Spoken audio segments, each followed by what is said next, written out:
नमस्कार दोस्तों, welcome to our channel वाइट्स फिन विद ओम। आज हम लोग बात करेंगे इन्वेस्टमेंट में रिस्क की। कि कई बार लोग रिटर्न्स पे बात करते हैं, रिस्क पे बात नहीं करते हैं।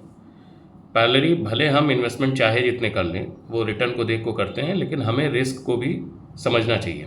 रिस्क क्या है, इस पे बात करते हैं। ग्लोबल में सबसे ज़्यादा इन्वेस्टमेंट अगर होते हैं ऑल ओवर वर्ल्ड में, वो इंटरेस्ट रेट या फिक्स्ड इनकम को लेकर के होते हैं। तो फिक्स्ड इनकम से ही स्टार्ट करते हैं। आज मान लिया जाए मुझे एक बाइक खरीदनी है, बाइक की वैल्यू 1 लाख रुपए है आज की डेट में, और लेकिन मैं देख रहा हूँ कि अभी मेरे पास जो पुरानी बाइक है वो चल सकती है, हम उसको 1 साल के लिए रोक सकते हैं। तो जो 1 लाख रुपए मुझे आज बाइक खरीदनी थी, उसको हमने इन्वेस्ट कर दिया एक फिक्स्ड डिपॉजिट में, जो हमें 7% का रेट दे रहा है, और 1 साल के लिए हमने उसको इन्वेस्ट कर दिया। हाल दो फिक्स्ड इनकम है, हमने इन्वेस्ट कर दिया। 1 साल बाद मैं उस फिक्स्ड इनकम एफडी को विड्रॉल करना चाह रहा हूँ, क्योंकि अब मुझे बाइक खरीदनी थी जो मैंने 1 साल पहले ब्रेक किया था। जब मैं खरीदने जा रहा हूँ तो मुझे 7% का इंटरेस्ट था, 1 लाख के बदले में 1,07,000 रुपये मिल जाते हैं, और मैं वो विड्रॉ करके फिर बाइक लेने जाता हूँ। जब मैं बाइक लेने जाता हूँ तो मुझे पता चलता है कि उस बाइक की प्राइस 1 लाख बढ़ के 1,10,000 हो गई। तो हमने प्लानिंग की प्रॉपर, हमने पिछले 1 साल पहले इन्वेस्ट किया था ये सोच के कि वो प्राइस 1 लाख रुपए की बाइक है, हम 1 साल बाद लेंगे, हमारी पुरानी बाइक चल जाएगी। लेकिन जब हम मेच्योरिटी पे जा रहे हैं तो बाइक की प्राइस बढ़ के 1,10,000 होगी। ये क्या है? ये है इन्फ्लेशन रिस्क। इन्फ्लेशन रिस्क ऐसे काम करता है, वो हमारी परचेजिंग पावर जो होती है उसको अफेक्ट करता है। अगर इन्फ्लेशन ज़्यादा है तो हमारी परचेजिंग पावर कम हो जाती है, और अगर इन्फ्लेशन कम है तो हमारी परचेजिंग पावर बढ़ जाती है। ये हमारी पेइंग कैपेसिटी पर बहुत ज़्यादा अफेक्ट करता है। पहला रिस्क क्या हुआ? Inflation risk. इसको समझना भी बहुत ज़रूरी है। भले हमने फिक्स्ड इनकम में लगाया, लेकिन हमने फिक्स्ड इनकम में इन्वेस्टमेंट किया इस पर्पज़ से कि हमें आज की ज़रूरत नहीं, हम 1 साल बाद निकाल लेंगे, तो हमारा पैसा बढ़ा हुआ।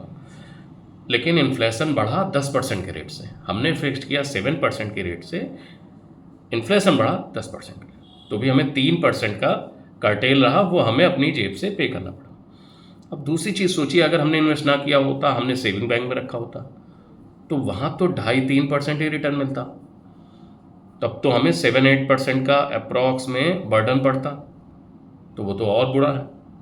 और उससे भी अलग कहानी और है, अगर हम इन्वेस्ट ही ना करते, 1 साल पहले ऐसे सेव लॉकर में रख के पैसा छोड़ देते या कैश रखते, तब तो वो इन्फ्लेशन का दाना ऐसा था कि हमें अपनी जेब से 10,000 और देने पड़ते। तो पहला एक ये हुआ इन्फ्लेशन।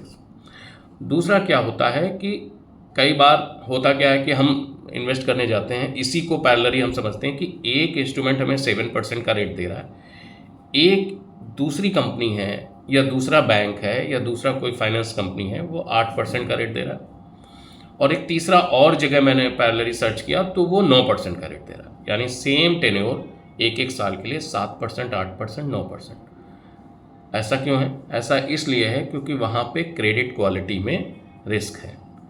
जो 7% दे रहा है वो टाइम पे फुलफिल करेगा, और जो 8 या 9% उनके रिस्क जो है ज़्यादा है, तो मेच्योरिटी पे पेमेंट में थोड़ा सा दिक्कत हो सकता है, इसीलिए वो रेट ज़्यादा दे रहे हैं। तो जो इंटरेस्ट रेट के गैप का ये रिस्क होता है, इसे बोलते हैं क्रेडिट रिस्क। अभी हमने पहले समझा इन्फ्लेशन रिस्क, ये है क्रेडिट रिस्क। और क्रेडिट रिस्क इसलिए क्योंकि जो हमें ज़्यादा इंटरेस्ट रेट दे रहा है उसमें भी रिस्क इन्वॉल्व है।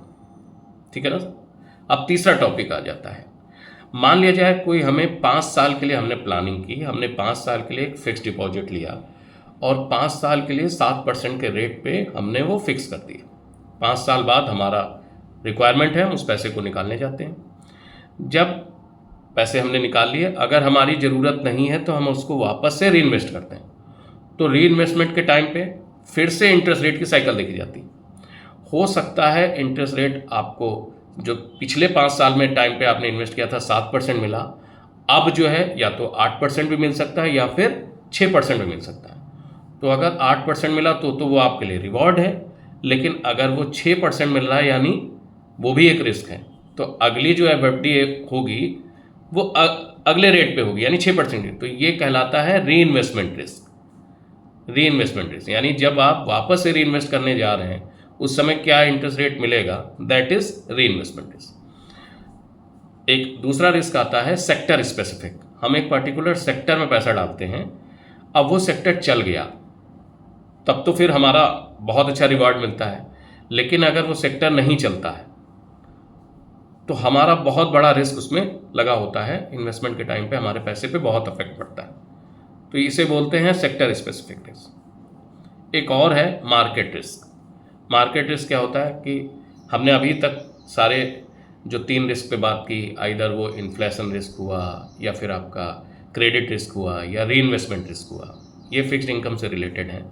मार्केट रिस्क या सेक्टर स्पेसिफिक रिस्क ये इक्विटी से रिलेट करता है। अब मार्केट रिस्क को ऐसा समझते हैं, मान लीजिए हम कोई इन्वेस्टमेंट करने जा रहे हैं और उस समय की मार्केट साइकिल ऐसी है कि ऐसे पकड़ लेते हैं कि कोई स्टॉक्स है, जैसे मान लीजिए कोई पर्टिकुलर XYZ कंपनी का स्टॉक है, वो आज 1,000 रुपये का मिल रहा है, हमने उसको इन्वेस्ट कर दिया। जब हम रिडीम करने जा रहे हैं तो या तो वो बढ़ के 1,000 का 1,500 हो सकता है या वापस हो सकता है वो 500 हो जाए। तो ये आपका हो गया, चूंकि प्राइस फ्लैक्चुएट हुए तो यहाँ पे मार्केट रिस्क इन्वॉल्व हुआ, इसको प्राइस रिस्क भी बोल सकते हैं। तो इसमें जब आप रिडीम करते हैं तो उस समय का जो रेट रहेगा वो आपको मिलेगा, तो ये भी बहुत बड़ा रिस्क है। ऐसे बहुत तरीके के रिस्क होते हैं, लेकिन बेसिकली कुछ ये कॉमन रिस्क थे जो मैंने आपके सामने डिस्कस किए। बाकी आप बताइएगा, कमेंट करिएगा कि ये कैसा आपको समझ में आया रिस्क, और इसके बारे में आप अपनी राय दीजिएगा। नमस्कार।